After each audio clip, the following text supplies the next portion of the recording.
الذي أرسله بالحق بشيرا ونذيرا وداعيا إلى الله بإذنه وسراجا منيرا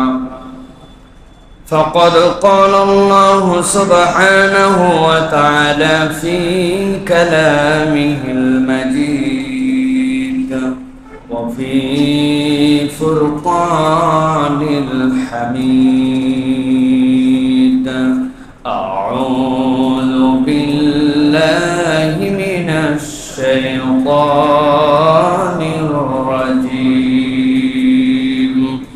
بسم الله الرحمن الرحيم فكلوا مما رزقكم الله حلالا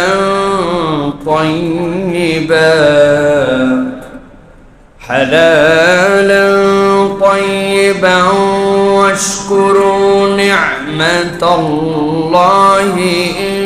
كنتم إياه تعبدون إنما حرم عليكم الميتة والدم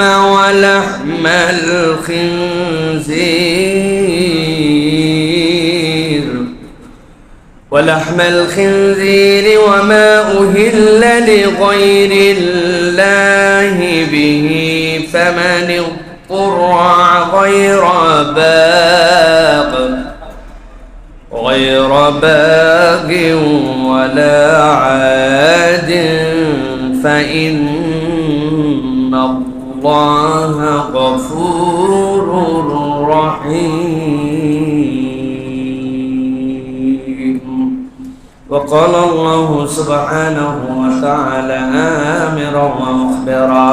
إن الله وملائكته يصلون على النبي يا أيها الذين آمنوا صلوا عليه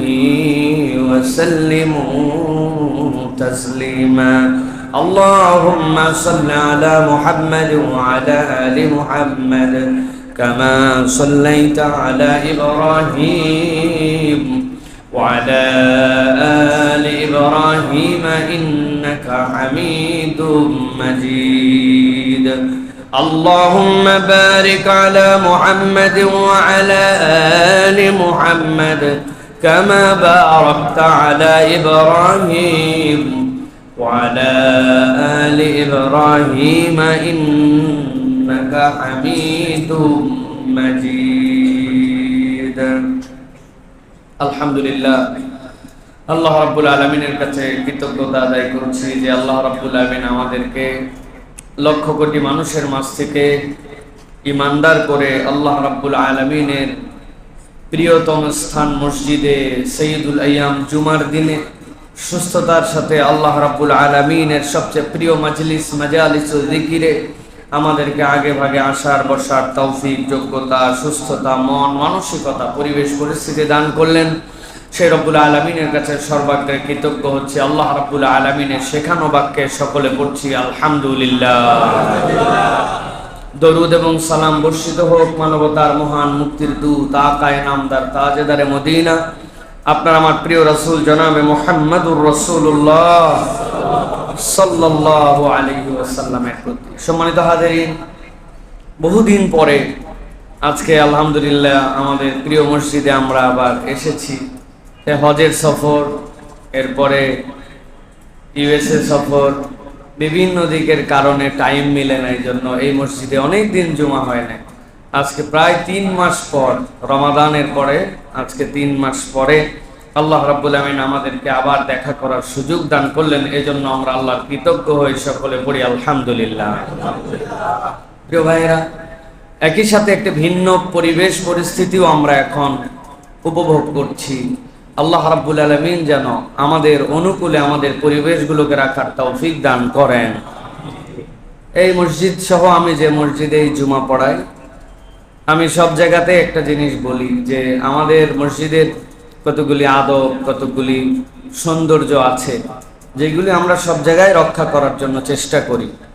এই মসজিদে মুসল্লিরা কতকে 9:30টার সময় আসছেন। এখন আপনি যদি 9:30টার সময় না এসে